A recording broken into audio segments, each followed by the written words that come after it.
Assalamualaikum warahmatullahi wabarakatuh.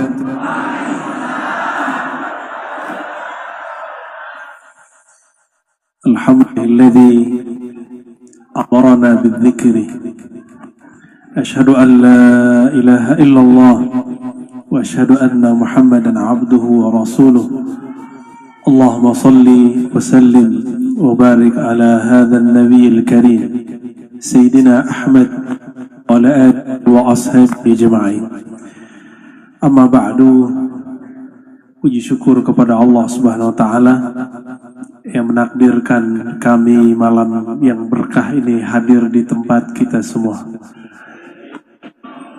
Dan syukur kita tidak sah jika kita tidak berterima kasih kepada Rasulullah sallallahu alaihi wasallam. Maka kita katakan jazakallahu anka ya Rasulullah. Ibu Rektor yang saya hormati, Sohibul Bait, luar biasa, Ketua Muslimat plus Rektor, itu termasuk aneh, tapi unik. Semua pimpinan NU yang saya cintai, Ketua Syura, FIS, Ketua MUI, Sulsel, begitu juga Kota Makassar, ternyata beliau masih saudaraan, satunya mursyid. Begitu juga kepada Kepala Kanwil Kantor Kementerian Agama dan semua masyayikh, semua kiai, semua tuan guru. Mohon maaf jika ada salah adab dari kami. Ini baru kali awal datang di Makassar.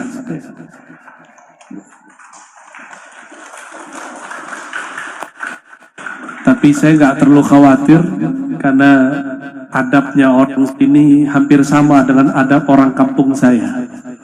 Kalau orang Jawa nggak berani lewat kayak tadi, kayak Pansinyur tadi, depan kan. Tapi kalau orang kampung saya di Padang, di Makassar kayaknya biasa kan. Ya, kalau di Jawa coba kalau lagi muktamar NU, nggak berani, paling di bawah. Ya. Hatta kita di kampus mahasiswa mau ke depan jongkok, kita yang suruh berdiri baru dia berdiri. Tapi itu khas NU sini, nggak usah dijawakan, ya.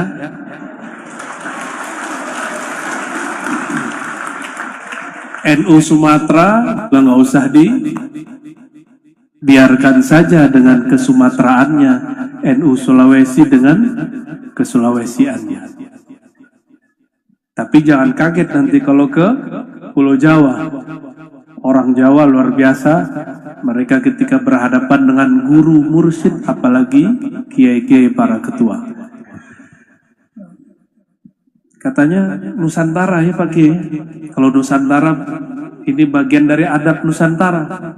Maka orang Jawa kalau masuk ke Sulawesi nggak boleh makan hati.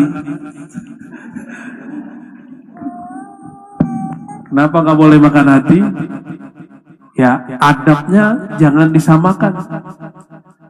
Apalagi kalau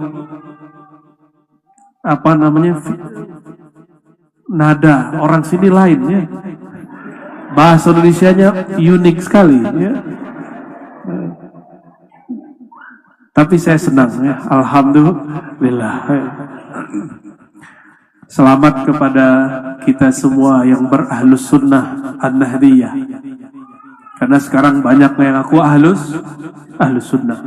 Maka perlu ditambahkan nisbat an-nahdiyah.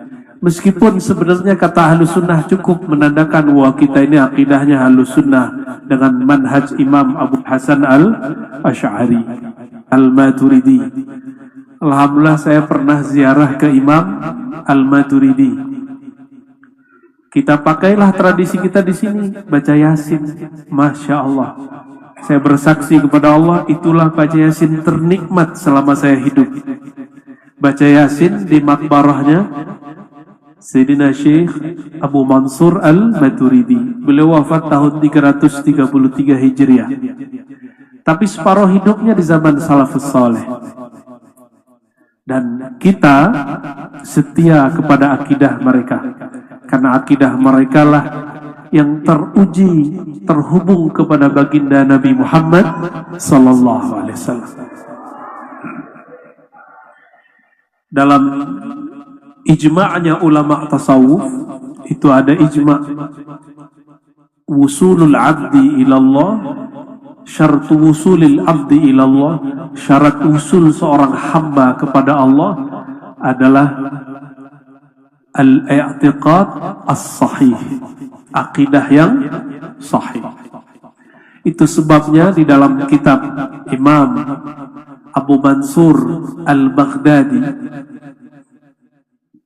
beliau mengatakan ketika ada orang menyebut Sufi Mu'tazili, beliau tolak itu. Apa katanya? Tidaklah bercampur akidah yang batil dengan hati yang jernih.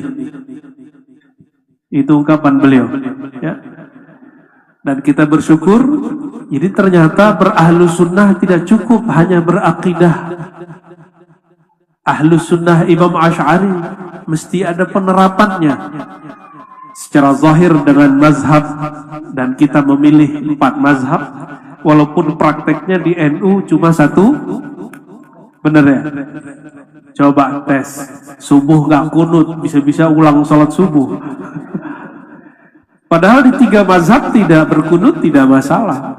Cuma itulah secara praktis, secara tatbik dan amali, kita ahlus sunnah di Indonesia bersyafi'i. Dan yang paling mahal ada yang nomor 3. Ahlus sunnah kita dulu Hadratus Syekh Hashim Asy'ari, yang nama saya tafaulan diambil dari nama beliau. Beliau itu mengatakan dalam risalah Ahlus Sunnah bahwa Ahlus Sunnah itu 3. Akidah Asy'ari, mazhab yang 4, yang ketiga bertasawuf. 2016 ulama Al-Azhar buat ijtima di Chechnya, hasilnya sama. Lebih dahulu Hadratus Syekh Hashim Asy'ari. Ini tanda bahwa pendiri bangsa-bangsa kita ini adalah tokoh-tokoh yang visioner. Tapi sebenarnya NU ini kan cuma kendaraan, benar nggak? Ya, bukan tujuan. Ini alat, bukan maksud. Karena dia alat, dia mesti ada reformasi ataupun revisi di dalamnya. Harus ada tajdid di dalamnya. Melihat sudah banyak tajdidnya. Tapi yang tidak boleh ditajdid yang 3 tadi. Itu nggak boleh ditajdid. Ini ditajdid batal. Karena ahlu sunnah, fiqih, tasawuf itu maksud. Itu maksud kita. Ini cuma kendaraan. Jika kendaraannya sudah melenceng, maka harus dikembalikan ke usulnya. Dan saya yakin, karena ini keluarga besar, biasanya keluarga besar kan saudaraannya, ibu ya. Kalau saudaraan biasanya tengkar nggak? Ya, rebutan mainan nggak? Punya anak nggak, Bu? Punya anak nggak, Ustaz? Ada. Ustaz ya, bukan Ustaz. Saya namanya Ar-Razi, jadi Rosi di sini, yang bisa ngebut itu ya. Kalau anak kita laki-laki 3, umurnya nggak berjauhan, 1 dapat mainan, rebutan nggak? Rebutan. Itunya di NU itu banyak yang rebutan. Alhamdulillah, tanda mereka banyak ya. Dan itu tidak masalah, makanya ayatnya turun. Fa aslihu baina akhawaikum. Maka islahlah saudaramu. Bukan disatukan, tapi diislah. Disatukan sulit. Gimana mau nyatukan? Di NU ada jam'iyah thariqah. Thariqahnya ada 40, benar nggak? Nggak boleh kita maksa orang satu thariqah. Nggak bisa. Hatta di mazhab Syafi'i itu ada berapa furu-furu yang berlainan. Bapak Ibu, para masyayikh, jamaah yang memuliakan Allah, tema kita tentang zikir. Saya pun baru tahu barusan 10 menit sebelum sampai. Jadi betul mendadak ini Bu Rektor ya. Maka ketika saya lihat ini para kiai semua ini, masa saya ceramah di hadapan para kiai ini? Tidak mungkin ya. Maka ini bukan tazkirah untuk beliau-beliau, tapi tazkirah li walil muridin, bukan lil masyayikh ya. Ini tazkirah untuk saya dan bagi para murid, bukan untuk para kiai. Kiai insyaallah merestui, insyaallah. Maaf ya, baru dapat hadiah pagi tadi. Bangun tidur hidungnya sudah kesumbat. Zikir dan istighosah ini salah satu amalan yang dibenci oleh orang-orang yang membid'ahkan gerakan kita. Benar gak? Apa itu istighosah ya gak? Nabi gak pernah istighosah ya? Yang lucunya, mereka buat satu istilah namanya sunnah tarkiyah. Pernah dengar sunnah tarkiyah? Kalau Nabi meninggalkan, kita juga tinggalkan. Nabi gak melakukan, kita juga gak lakukan. Saya candailah kandungan itu, ya. Nabi pernah makan coto Makassar nggak? Karena ada juga ustadz dari Makassar sini minum itu baulnya onta, tahu? Ya, dalilnya hadis Sahih Bukhari Muslim bahwa Nabi mengatakan bahwa baulnya onta. Tahu baul? Air seni. Bahasa ininya air pipis. Tapi saya nggak mau sebut, tidak sebut. Ya. Baul bahasa Arabnya. Baulnya onta itu dijadikan untuk obat. Akhirnya salah satu ustadz ini sebelum pandemi umroh dia minum air seninya Nah, inilah akibat membaca hadis tapi tidak belajar mazhab dengan baik. Belajar hadis tapi nggak belajar usul fikih dengan baik. Mohon maaf, ya. Tapi sepertinya dia bukan orang Nahdien. Ya.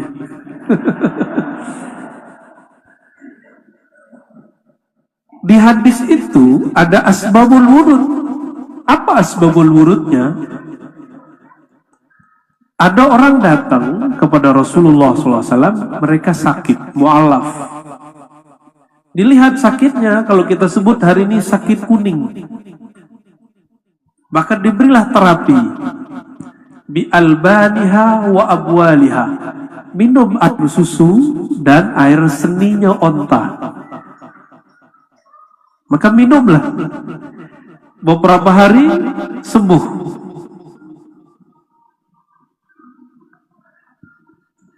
Kira-kira apa ilatnya di situ? Yang belajar usul fikih. Ilat dalam mazhab Syafi'i, keharaman sesuatu salah satunya istikhbas, khabith, yang dianggap menjijikkan. Nah ini air baulnya onta itu menjijikkan. Tapi kok Nabi membolehkan mereka meminumnya? Kira-kira kenapa? Darurat? Nah, sambung lagi. Darurat, tauhid, tubihul. Oke. Darurat apa yang ada saat itu? Mereka sakit. Jadi kalau kita sehat, nggak usah minum. Ya kalau KNU biasanya gampang tuh hadisnya. Cuma kalau bukan KNU agak sulit. Ya. Walaupun sudah kuliah di luar negeri. Ya.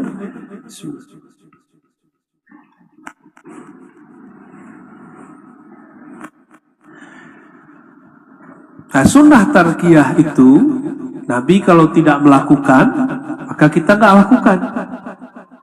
Bercanda juga lah seorang kawan. Apa katanya? An-Nabi ma ya'kul lahmal bakar. Nabi tidak pernah makan daging bakor. Apa arti bakor? Sapi, al-baqarah. Sapi Terus kita nggak makan gitu. Jadi Nabi kalau nggak melakukan sesuatu, bukan berarti kita tidak melakukannya.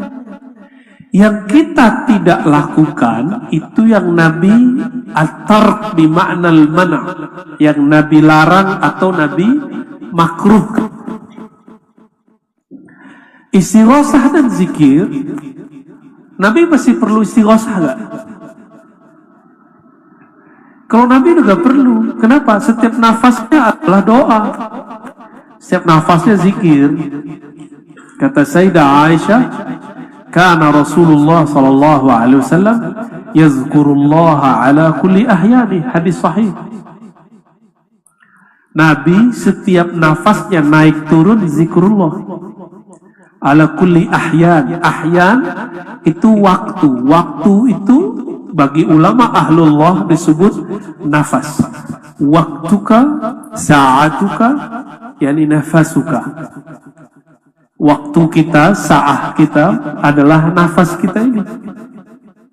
Kalau yang di jam, tek-tek-tek itu menandakan waktu. Waktu bukan itu. Makanya Allah Subhanahu wa taala menyebut dirinya Anad Dahru, akulah sang waktu. Maka jika seseorang menyadari waktu yang ada dalam dirinya, dia sedang terhubung kepada Allah Subhanahu wa ta'ala. Ada sebuah hadis qudsi yang mau saya bacakan, yang hadis ini sudah sering kita dengar. Hadis Imam Bukhari, Nabi SAW mengatakan, Allah berfirman, Ana jalisun man dzakarani. Aku adalah teman duduk, jalis. Jalis, duduknya lama, betah. Jalisun, teman duduk siapa? Man zakarani. Siapa saja yang berzikir kepadaku. Oleh karena itu, salah satu kebiasaan para kiai kita dari dulu, suka beristighosah dan berzikir. Supaya apa? Supaya jadi teman duduknya Allah Subhanahu wa ta'ala. Gak usah khawatir ini hadis. Ulama ahlu sunnah sudah mengerti bahwa Allah itu bukanlah benda. Karena dia bukan benda, disebut duduk bukanlah duduk menempati suatu tempat. Karena Allah sudah ada sebelum tempat itu. Kira-kira Bapak Ibu, teman duduknya presiden keren nggak? Dompetnya keren nggak? Ya, teman duduknya menteri hebat nggak? Teman duduknya ketua Tanfis, ketua Syuriah hebat nggak? Teman duduknya mursyid orang manhab nggak? Hatinya hebat nggak? Pasti luar biasa. Orang yang bisa duduk bersama orang-orang besar, pasti dia orang besar. Jika Allah mengatakan ana jalisun man dzakarani, aku teman duduk orang-orang yang menyebut namaku, orang-orang yang mengingat zatku, sifatku, af'alku. Kira-kira orang itu hebat gak? Jadi kalau mau cari orang hebat di dunia, itu bukan, mohon maaf, bukan pejabat-pejabat tinggi, ketua-ketua organisasi, tetapi orang-orang yang kolbunya makmur dengan zikrullah. Itulah yang kita cari. Orang-orang seperti itulah yang mesti diziarahi. Kita sowan setiap ada waktu kepada beliau. Kenapa? Jika mereka adalah teman duduknya Allah, kalau kita sesekali ketemu mereka, apa yang akan kita rasakan? Kita akan melihat nurullah di situ. Itu yang dikatakan Nabi Shallallahu Alaihi Wasallam ketika ditanya, Man awliyaullah, siapakah wali-wali Allah, kekasih Allah? Apa jawaban baginda Rasulullah SAW? Man idza ru'u dzukirallah. Orang yang jika dilihat, dipandang, membuat orang yang memandangnya ingat Allah Subhanahu wa taala. Maaf, boleh kipas anginnya diarahin dikit.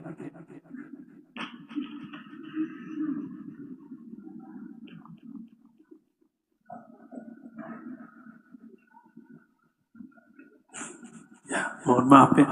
Maaf Kiai kalau nanti gerah. Insya Allah kalau bahas hadis hilang gerahnya.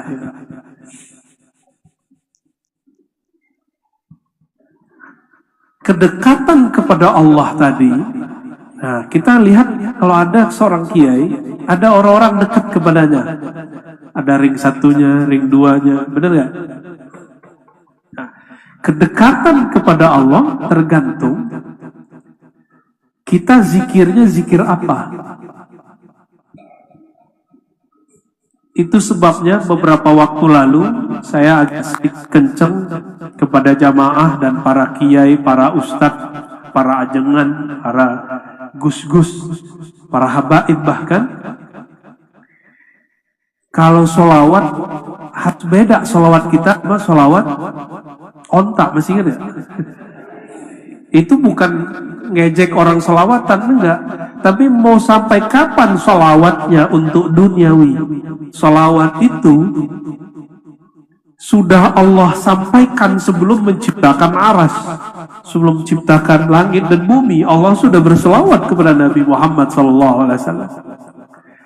Terlalu remeh. Kelihatan alfa terus baca sholawat itu remeh itu. Ya, sholawatin aja gitu boleh, tapi remeh itu. Tapi boleh nggak? Boleh, cuma remeh. Buka warung, sholawatin, itu remeh. Tapi boleh. Kalau yang mas-mas jomblo ini, supaya nggak jomblo, sholawat. Nah, berarti sholawat jadi pelet, Kiai. Gimana hukumnya tuh, Kiai? Sholawat untuk melet itu gimana ceritanya, Kiai? Nanti ada sholawat peletiah nanti ya. Ijazahnya nggak tahu dari siapa tuh. Boleh.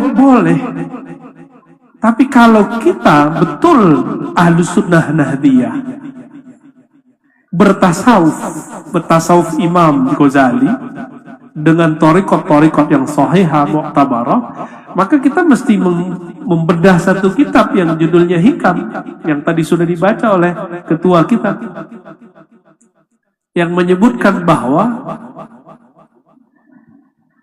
ada 3 tingkatan orang dalam bersolawat. Yang pertama, solawat awam. Solawat awam mau ontani hampir sama. Beda-beda tipis. Beda hajatnya orang awam apa, hajatnya onta apa, tapi sama. Onta datang kepada Rasulullah ngadunya apa? Apa yang dikadukan onta kepada Rasulullah Sallallahu Alaihi Wasallam? Lapar Rasulullah. Tuh, antum jangan mengadukan itu kepada Rasulullah Sallallahu Alaihi Wasallam. Kalau datang kepada beliau, kadukan yang lebih besar.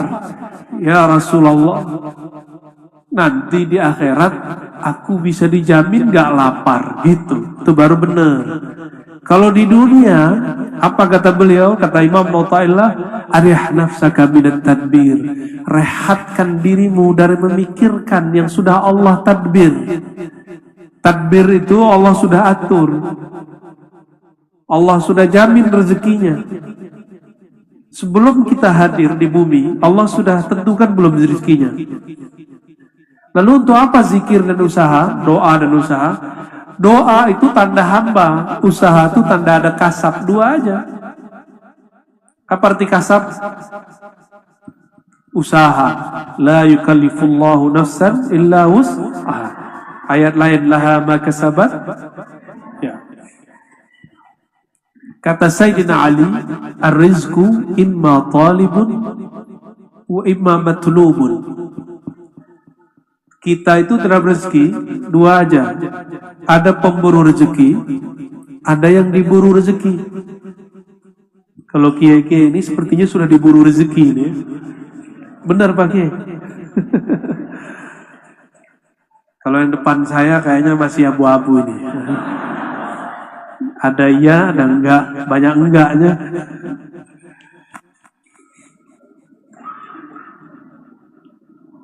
Allah kalau kirim rezeki lebih canggih daripada pos JNE, Tiki kirim duit, kirim barang. Kalau lembaga-lembaga tadi itu tidak pernah salah kirim, hampir jarang salah kirim. Masa Allah salah kirim? Mungkin nggak? Kalau orang paham ini, ustadz tidak akan hasad kepada ustadz yang lain. Kiai tidak akan iri kepada kiai yang lain.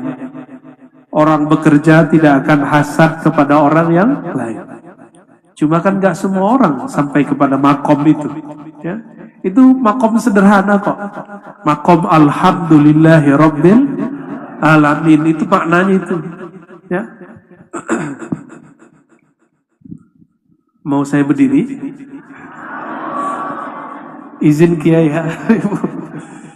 Kakinya udah mulai semutan soalnya.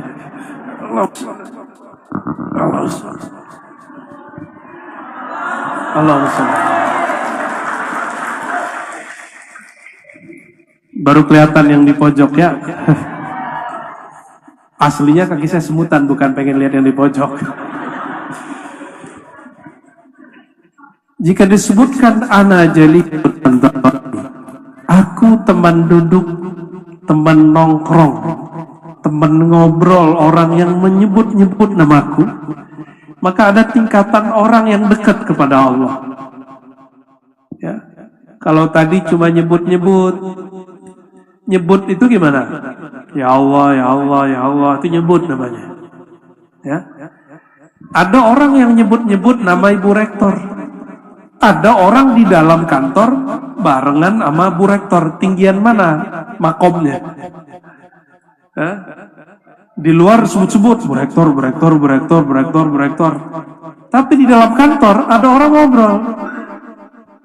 Kalau sudah ketemu, mungkin nggak sebut-sebut nama Bu Rektor. Bu Rektor nanti nanya, kamu ada apa mas? Ada apa? Sem-sem sama aku gitu. Jadi ternyata makom nyebut-nyebut itu makom pertama. Supaya hati ini terbiasa kepada yang punya nama. Ya. Ini ada yang muda-muda nggak sih? Oh ada. Kalau yang muda-muda nih, kalau yang tua-tua saya udah paham. Pernah jatuh cinta nggak yang jomblo-jomblo ini? Ya. Kalau jatuh cinta, oh ada mbak-mbak juga ya.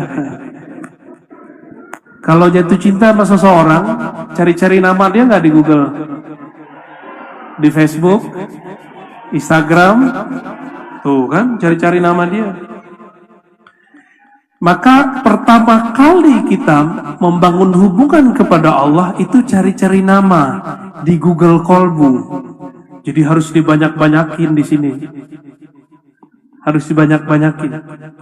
Coba nih, ini yang jomblo nih, yang ada itu apa tuh? Lambang apa tuh? PMI. Oh, lambang PMI. Ente anggotanya. Kayaknya wajahnya masih wajah-wajah SMA. Tapi ternyata udah mahasiswa ya.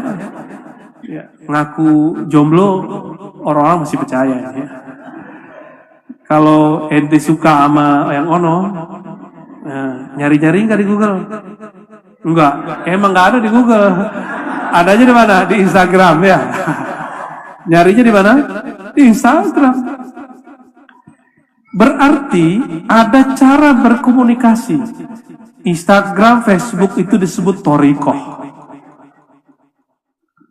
Cara membangun komunikasi kepada Allah SWT itu thoriqoh. Ya. Jadi kalau anak muda thoriqohnya ada Instagramia, ada yang baru-baru nih TikTok gitu ya. Pak Kiai tahu TikTok apa Kiai? Pak Kiai tahu TikTok tuh ambil rotan, palamu sini TikTok tuh baru tahu ya. Itu bid'ah semua Pak Kiai. Nabi nggak pernah main TikTok.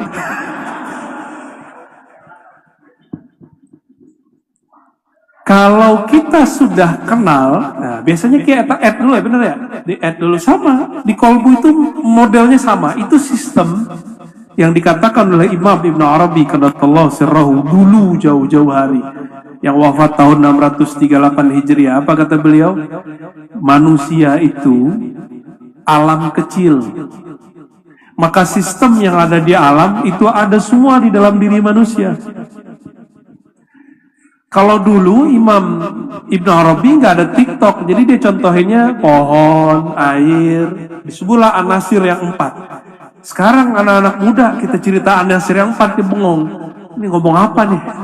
Ya, padahal torikohnya orang Sulawesi dulu itu ngaji anasir yang 4. Syekh Yusuf Al-Makassari. Saya 2009 kan mengkaji risalah-risalah beliau yang ditulis di Sri Lanka, yang beliau sebut dengan negeri Sailan. Jadi beliau itu dibuang ke Sri Lanka jadi guru, dibuang ke Jawa jadi guru, dibuang ke Cape Town jadi guru. Sama sih ya, orang Sulawesi sekarang di Jakarta jadi imam besar Istiqlal. Ya.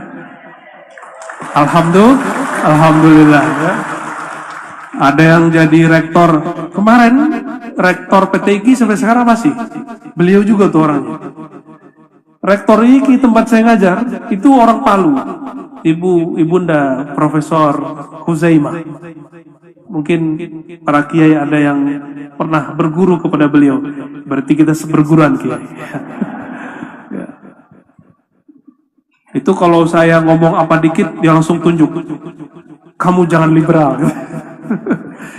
Oh, ternyata orang Usuluddin kalau berbicara dengan orang syariah harus hati-hati. Ya. Benar nggak?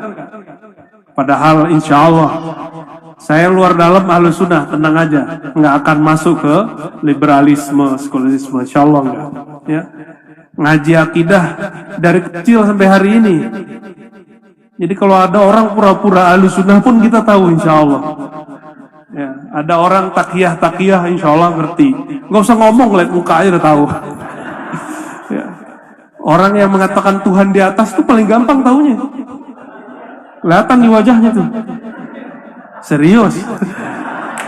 Orang kerjanya dulu debat terus. Tapi emang begitu, gak boleh keras. Mereka tuh lagi mencari Tuhan.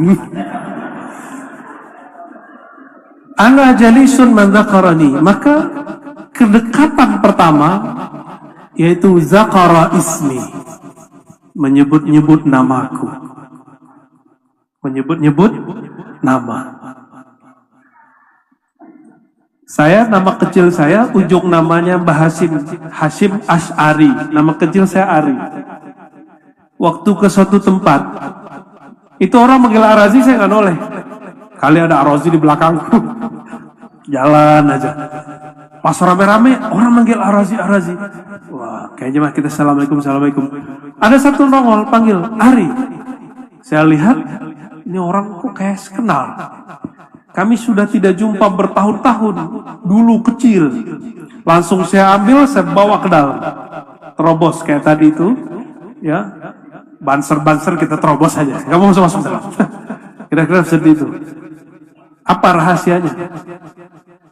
Jadi menyebut nama itu ada nama yang umum, ada nama yang khas. Itu ke makhluk. Paham nggak maksudnya? Itu yang disebut al-ismul a'zam. Ada nama-nama yang di sisi Allah yang nama spesial, disebut al-ismul a'zam. A'zam itu agung. Jika Allah dipanggil, semua orang manggil ya Allah, ya Allah, ya orang manggil semua. Tapi jika dia dipanggil dengan nama a'zam, Allah akan langsung nanya, kamu mau apa? Gitu. Ya abdi, wahai hambaku, apa yang kau mau? Tapi kalau si hambanya bijak mengatakan, ya Rabb, sebelum aku ada, engkau sudah tahu. Anta alim qabla wujudi. Tapi kalau nggak paham, apa yang terjadi? Si hamba su'ul adab kepada Allah. Si hamba memberitahu hajatnya kepada Allah. Seakan-akan Allah belum tahu hajatnya. Lalu dia beritahu. Su'ul adab nggak? Nah itu su'ul adab orang baca doa. Dia mengira doanya memberitahu Allah. Doa kita tidak pernah memberitahu Allah. Allah sudah tahu, belum berkalam Allah sudah tahu. Maka berdoa bukan memberitahu. Doa itu menunjukkan ubudiyah, kehambaan kepada Allah Subhanahu wa taala. Oleh karenanya Imam Abul Hasan Syazili itu thariqat asalnya Idrisiyah pakai. Sidi Ahmad bin Idris al-Idrisi tadinya Syazili, lalu beliau mengalami pengalaman rohani yang luar biasa, maka Allah Subhanahu wa taala berikan asra-asra, jalur beliau disebut kemudian Idrisiyah Ahmadiyah. Imam Syazili mengatakan Ismul A'zam itu tidak hanya nama Asmaul Husna dan nama-nama spesial itu. Al-Ismul A'zam itu adalah waliyun min awliyaillah.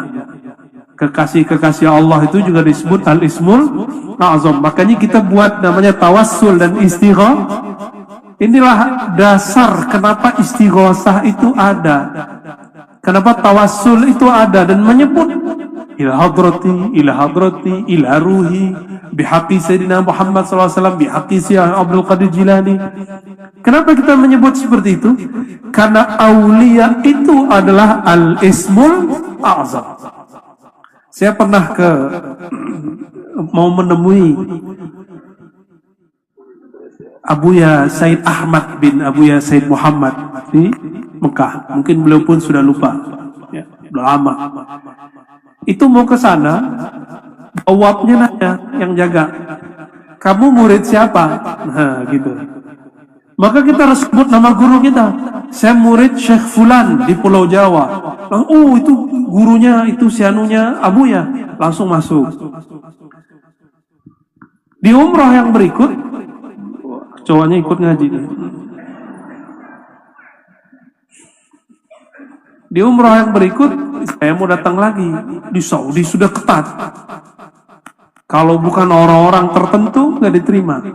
Ditanya, kamu murid siapa? Ada pesan dari kiai siapa? Saya nggak sebut-sebut kiai siapa. Nggak tembus. Mau coba-coba bawa diri sendiri, nggak tembus. Paham nggak maksudnya, analognya? Kiasnya paham nggak? Kita ini walaupun hebat, kata kita, tapi kalau nggak punya guru, nggak punya mursyid, nggak punya imam, nggak diterima oleh Rasulullah SAW.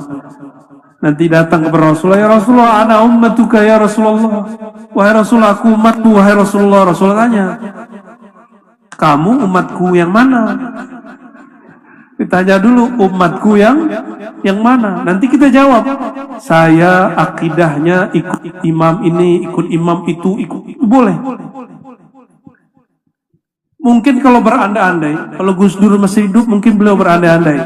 Ngomong aja ITNU gitu. Allahumma sholli ala Sayyidina Muhammad. Tapi ntar ini diputar-putar orang. Kita nggak akan ngomong begitu.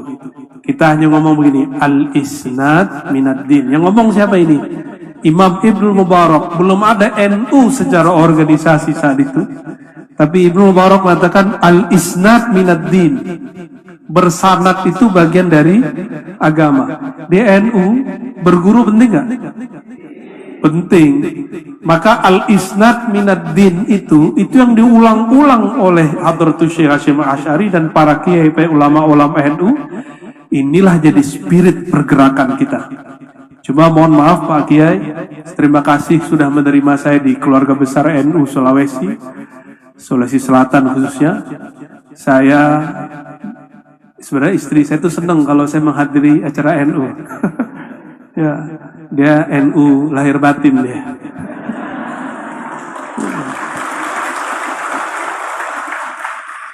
Tapi kalau saya minta istisyarah kepada kiai-kiai, udah kamu di dakwah aja, dakwah ahli sunnah, tidak usah masuk organisasi.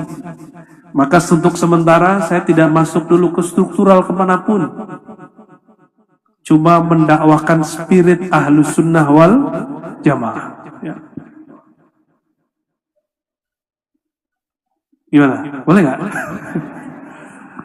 Allahumma sholli ala sayyidina Muhammad.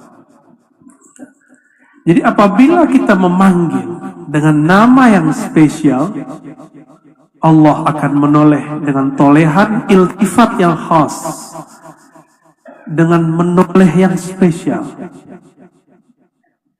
Itulah rahasia kenapa ada kiai-kiai tertentu yang Allah beri sir di kolbunya. Maka sir di kolbu seorang syekh kiai tergantung nama apa yang dia ulang-ulang di kolbunya. Saya punya guru, dia hanya ulang-ulang basmalah. Bismillah, bismillah, bismillah aja, mau ngapain bismillah. Dan kita melihat dia fana fi asma'illah. Dia fana asik dalam nama Allah Subhanahu wa ta'ala.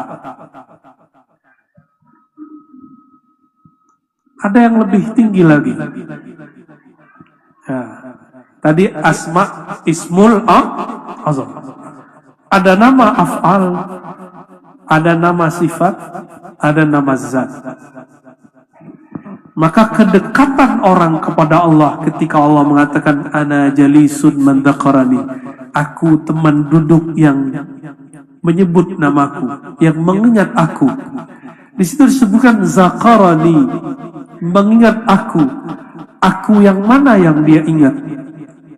Aku namaku, perbuatanku, sifatku, atau zatku. Yang mengingat Allah, zatnya, sifatnya, itu ring satunya Allah itu. Itulah para anbiya dan aulia. Kita kalau belum sampai di sana, minimal mengingat yang dua level ini, nama dan af'al. Ingat nama Allah, ingat perbuatan-perbuatan Allah. Pasti hafal ayat ini. Ya Bani Israel dzkuru ni'mati allati an'amtu alaikum. Wahai Bani Israel, ingatlah. Apa yang perlu diingat? Nikmatku kepada kamu. Nikmat Allah itu fi'lullah, perbuatan Allah. Cuma orang mengingat nikmat Allah itu ada dua. Ada yang mengingat nikmatnya, ada yang mengingat pemberi nikmat. Nah, ini beda lagi. Kalau yang ingat nikmat, gaji naik, dia bersyukur kepada Allah. Kalau gajinya tersendat, ngomong, saya udah sholat 5 waktu, udah istighosah, kurang apa lagi ya Allah? Gitu ya. Kalau ada orang-orang nahdiyin begitu, saya meragukan kenahdiinnya ya. Berarti dia nggak ngaji hikam, dia nggak ngaji tasawuf. Bani Israel hanya ingat Allah perbuatannya, pemberiannya, tidak ingat sang pemberi. Sama dengan hubungan suami dan istri.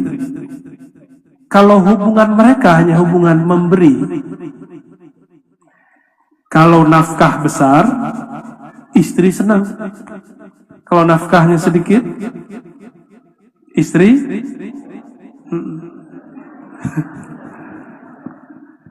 kalau hubungannya cuma hubungan pemberian, bukan hubungan yang memberi dan yang diberi, maka cintanya nggak abadi.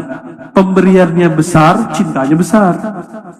Kalau pemberiannya dikit, cintanya sedikit.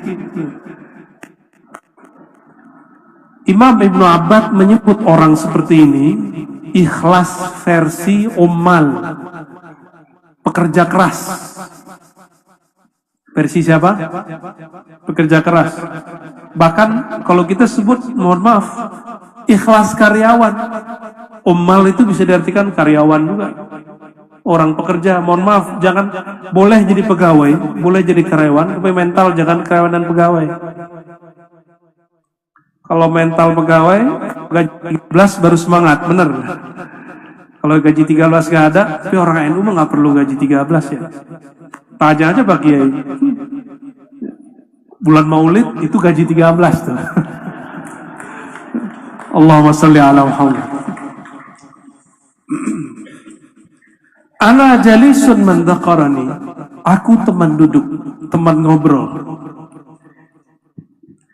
Pernah punya teman hanya mau ngobrol kalau mau ngutang, ada nggak? Ada. Allah terima, kita terima, tapi muka kita agak gimana gitu sama dia ya. Kalau dia datang pasti minta ditraktir. Walaupun di dompet kita ada duit, tapi kita senang ditraktir, benar nggak? Kenapa? Tahadu, tahabu. Saling berbagi hadiah, kalian akan saling mencinta. Jadi jangan cuma senang ditraktir atau senang diutangin, ngutangin juga dan sebaliknya. Nah, apabila kita nggak suka dengan orang yang tadi, bosan. Jadi kalau ada orang begitu, cepet-cepet. Sama. Jika ada orang meminta kepada Allah, rajin sholat, rajin zikir istighosah, giliran ada hajat, itu cepat dikasih sama Allah, tapi Allah nggak melirik dia setelah itu. Mau seperti itu? Kalau Allah tidak melirik ke dalam kolbu, kita gelisah.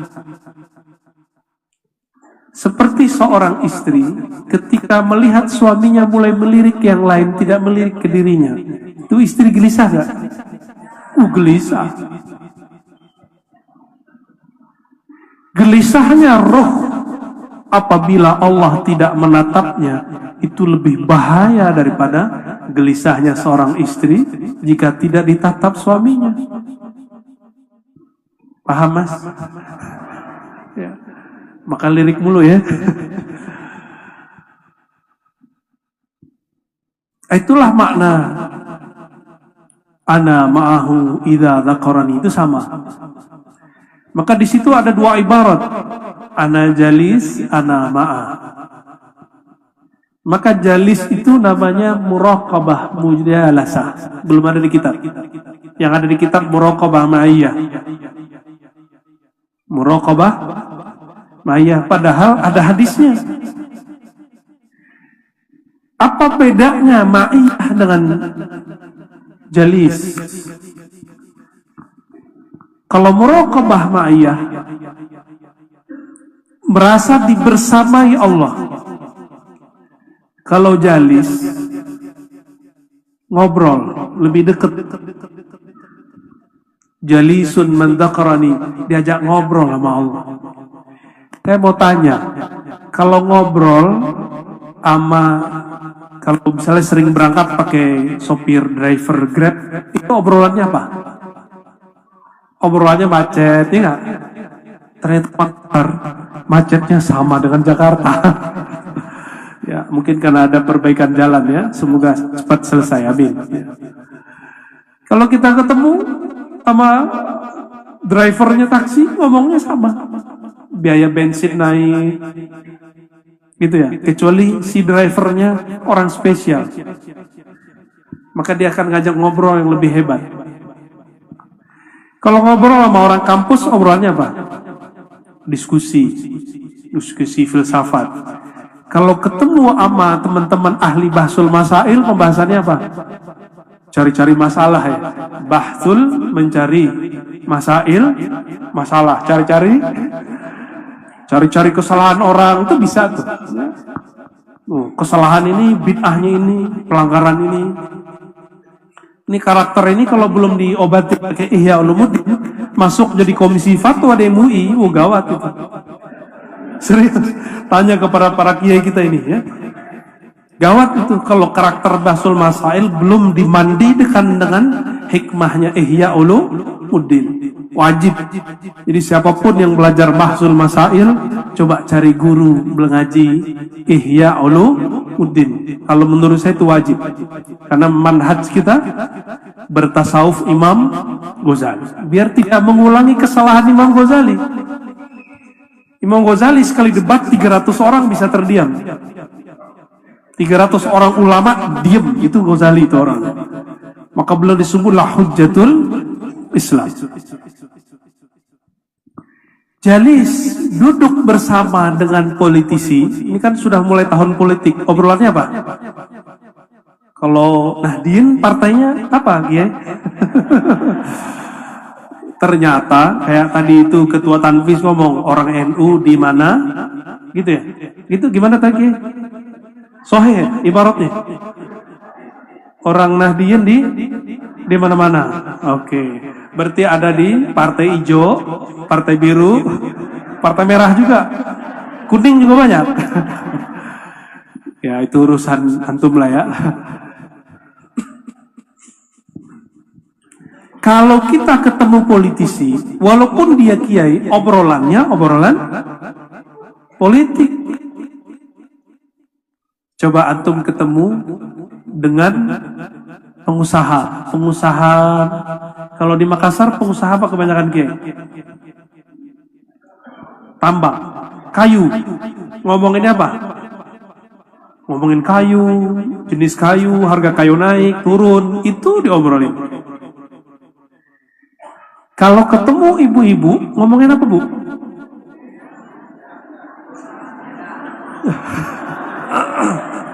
Ngomongin bedak ya. Jilbab gitu ya. Tas yang dibawa gitu ya.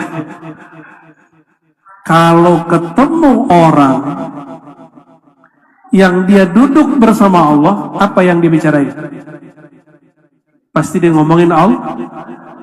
Kalau orang yang diajak berteman oleh Allah, jalis, teman duduknya Allah, teman ngobrolnya Allah, kira-kira obrolannya apa? Kalau makiai ilmu, sama santri tadi basul masail, mau politisi ilmu politik, sama pengusaha ilmu usaha. Kalau ketemu dengan orang-orang yang duduknya bersama Allah, ilmu yang dibicarakan pasti ilmu ma'rifatul, pasti itu. Saya menandakan pergerakan saya di dalam dakwah Ahlussunnah itu, awal-awal sukanya ngaji hadis, karena 15 tahun khidmah hadis, khataman kitab hadis. Hobinya apa? Ngomongin kesalahan ulama aswaja di Indonesia terhadap hadis. Hubungan saya tuh. Jadi setiap kali ngeliat, masa kiai salah nyebutin hadis, masa kiai pakai hadis palsu, begitu terus. 5 tahun sedang akidah, 5 tahun lagi tuh, 5 tahun berikut sedangnya ilmu tasawuf. Kenapa saya begitu? Tergantung teman ngobrol saya siapa, kiai yang saya temui siapa. Nah sekarang ini yang sedang saya temuin dimanapun, kiai-kiai ngomong tasawuf, di mana aja. Mau ke Jawa, mau ke Banjar, mau kemanapun, ke Sumatera, yang saya cari itu kiai yang ngomongin tasawuf. Ternyata lebih adem, bener gak? Sholat pakai mazhab fikih, tapi nggak ada tasawuf, nikmat gak sholatnya? Gak nikmat. Jadi yang sholatnya belum khusyuk, belajar tasawuf. Yang zikirnya masih pikiran kemana-mana, belajar tasawuf. Nanti gila, nggak ada orang belajar tasawuf gila. Ini coba lihat saya, gila nggak? Ada nggak orang gila, dokter? Ada nggak? Nggak ada kan? Nggak ada. Orang belajar tasawuf itu menjadi jalis Allah, teman duduknya Allah. Allah itu paling narsis. Hanya dia yang boleh narsis. Hanya dia yang boleh membicarakan dirinya. Hanya dia yang boleh muji-muji dirinya. Hanya dia yang boleh ngasih namanya sebagus-bagus mungkin. Maka jika ada orang duduk bersama Allah, ilmu yang didapat orang ini salah satunya ilmu tentang rahasia nama-nama Allah. Pasti itu yang didapat. Maka kalau kita duduk bersama kiai-kiai, mursyid-mursyid, syekh-syekh yang belajar ilmu zikir, pasti obrolannya cuma zikir. Nah, tapi ini juga ada dua jenis. Ada zikir kuantitas, ada zikir kualitas. Zikir kuantitas itu targeting, itu masa riyadhah, disebut muridin. Kata Syekh Abdul Qadir Jilani, ini orang punya tahapan-tahapan zikir. Pagi, sore, malam, pagi, sore, malam. Sampai tidak ada lagi waktunya walaupun dia sedang ngajar, sedang kerja, sedang usaha, kalbunya tetap berzikir kepada Allah SWT. Jika sudah begitu, Allah akan angkat dia menjadi namanya murad. Apa arti murad? Tadi dia sebut nama Allah, sekarang Allah yang sebut-sebut nama dia. Tadi dia mengejar jalan menuju Allah, sekarang Allah yang menjawabnya. Itu yang disebut siapa yang datang kepadaku masyan, berjalan, ataituhu harwalan. Aku datang kepadanya harwalah, lebih cepat. Oleh karena itu saya nggak percaya ada zikir yang berat, yang ada malas yang berat. Sepakat? Istighosah malas nggak? Jangan malas. Kata masyayikh kita dari dulu, ini sering saya sebut, yang disebut oleh Imam Ad-Daqqaq, Abu Ali Ad-Daqqaq, zikrullah silahul muridin. Zikrullah itu senjatanya para murid, para santri. Kalau kita punya kendaraan namanya NU misalnya, tapi nggak punya senjata, nanti di tengah jalan diserang orang, bisa balas nggak? Maka untuk melawan itu, lawannya adalah zikrullah. Maka wajib, bukan lagi sunnah. Secara hukum fikih ya, tapi dalam pergerakan, dahulu masa kita kalah sama orang pergerakan lain? Di pergerakan lain itu ada maksurat. Ditulis oleh Al-Hasan Al-Banna. Hasan Al-Banna berthariqah Syaziliyah. Kalau di sini kita sebut thariqah Mu'tabarah. Kalau mereka punya zikir pagi sore, maka kita punya juga zikir pagi sore harusnya. Bahkan lebih dari pagi sore. Juga zikir ba'da sholat. Jadi sebenarnya orang-orang NU nggak perlu lagi zikir-zikir simplis. Karena ba'da sholat zikirnya udah panjang, benar ya? Jadi zikir ba'da sholat itu yang kita olah lebih panjang. Nah, Bapak Ibu yang melakukan Allah, maka kita ini sepenting apakah di sisi Allah? Yaitu sepenting apakah Allah dalam kolbu kita. Jadi mulailah malam ini berzikir tidak lagi simbolis, tapi sudah ada latihannya. Sudah ada zaman zikir kualitas. Nah, zikir kualitas itu tidak mungkin diperoleh kecuali belajar ma'rifatullah. Ya, awwaluddin ma'rifatullah, benar nggak? Syekh Abdul Rauf As-Singkili itu teman Syekh Yusuf Al-Makassari. Beliau sama-sama ngaji di Aceh, lalu berangkat ke Madinah. Thariqahnya ada yang sama, ada yang beda. Syekh Yusuf, beliau juga berqadiriyah, berkhalwatiyah. Sedangkan Syekh Abdul Rauf, thariqahnya qadiriyah dan khalwa dan syatariyah. Berarti miripnya mereka di mana? Di qadiriyahnya. Itu penulis kitab, ya, yang kemudian menjadi buku wajib bagi para murid, dan menyebutkan dari kitabnya tentang thariqat Imam Kushashi, awwalu ma yajibu 'alal murid ma'rifatullah. Yang pertama yang wajib dipelajari seorang murid supaya zikirnya tidak lagi sekedar menghitung, tapi lebih daripada sekedar menghitung, mulai memahami yang punya nama. Gimana caranya? Ma'rifatullah, kenal nama yang disebut. Itu sebabnya saya menghimbau diri saya sendiri dan para masyayikh, para kiai, ayo kita hidupkan kajian-kajian tarah al-asma'ul husna. Ya, kebetulan kami secara online sudah buat kajian asma'ul husna. Dulu kita juga ada di Jakarta namanya Pondok Indah, tapi terbatas di ruang khusus kajian al-asma'ul husna. Alhamdulillah pandemi jadi berhenti. Sampai sekarang belum sempat lagi mengulang. Terakhir yang mau saya sampaikan, Bapak Ibu yang bukan Allah, apabila menyebut nama Allah dan kekasih-kekasih Allah disebut al-ismul a'zam,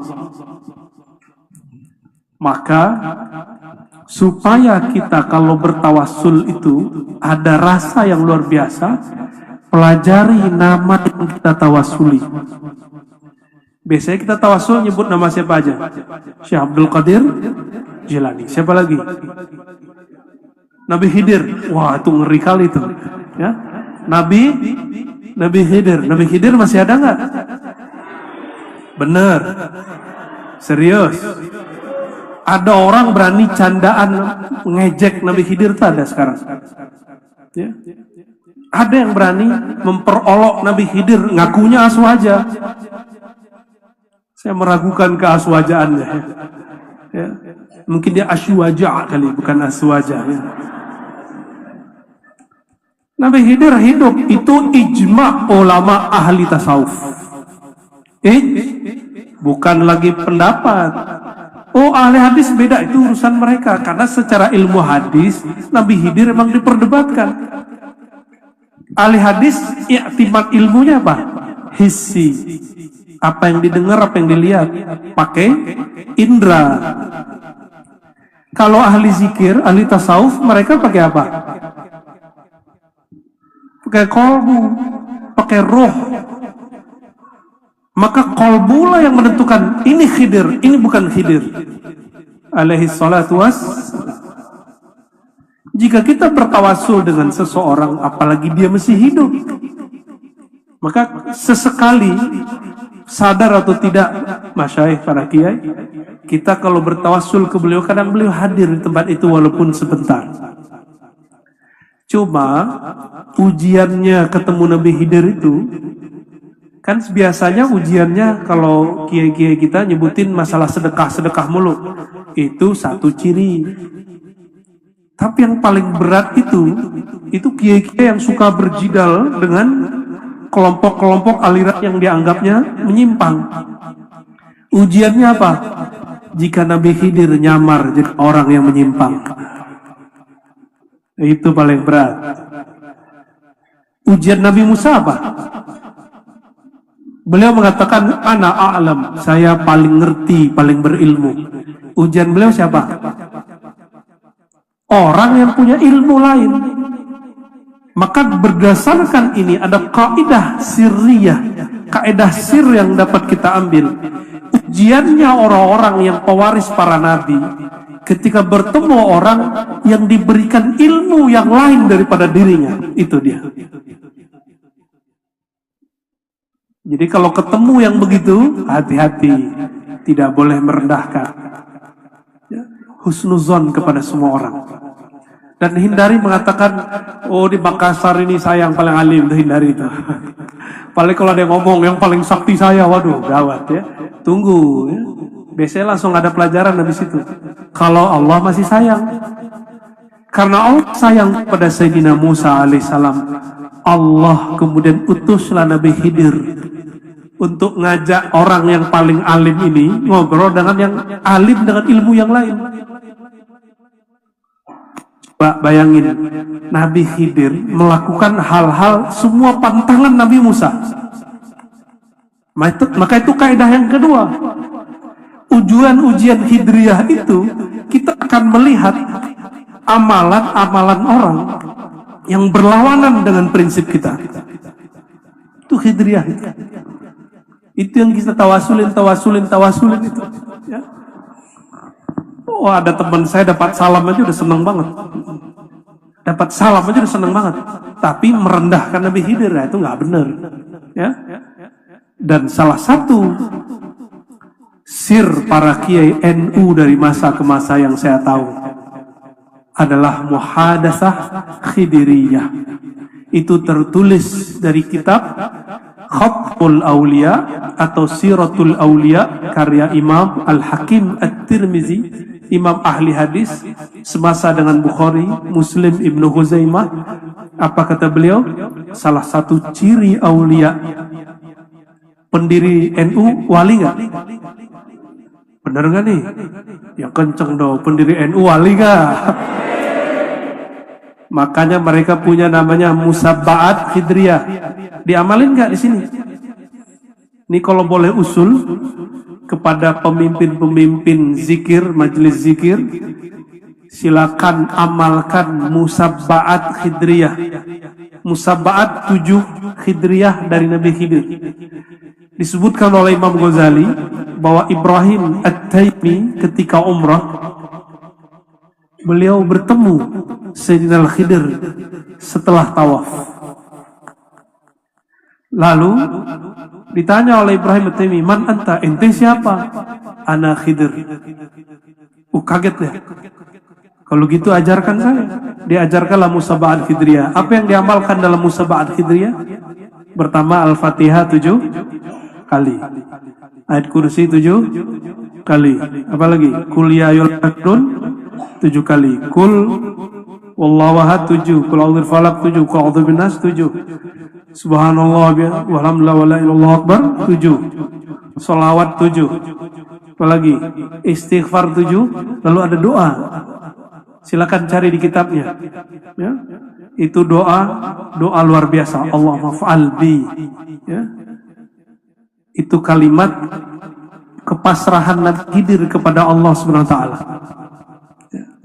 Allahumma fa'al bi wa bihim ma anta ahlun wa la ta'fal bi wa la taf'al bina ma nahnu ahlun. Pendek doanya. Lalu disebutkan nama Ismul Azam. Jadi supaya tawassul Khidriyahnya kuat, setahu saya dulu para masyayikh ketika mau istighosahan, mereka baca namanya musabbaat Khidriyah. Baca itu. Ya. Silakan diamalkan. Kalau kurang mantap minta ijazahnya ke ulama-ulama di Jawa, ya. Di Kediri, di Jombang itu banyak ngamalin. Ya. Cuma yang punya sanad Ihya Ulumuddin sudah bersambung kepada beliau. Ya, saya yakin beberapa masyayikh kita di sini memegang sanad Ihya Ulumuddin. Di jilid pertama bagian zikir di situ disebutkan supaya tawassulnya tambah kuat dan ciri-ciri Nabi Khidir berbicara ilmu, berbicara asrar, maka tawassulnya bukan lagi tawassul kuantitas, masuk kepada tawassul kualitas. Semoga Allah memberkahi pergerakan ini, memberkahi ulama-ulama Nahdliyin, ulama-ulama yang berjuang untuk Ahlus Sunnah wal Jamaah. Demikian dari kami. Wassallallahu ala sayyidina Muhammad. Assalamualaikum warahmatullahi wabarakatuh.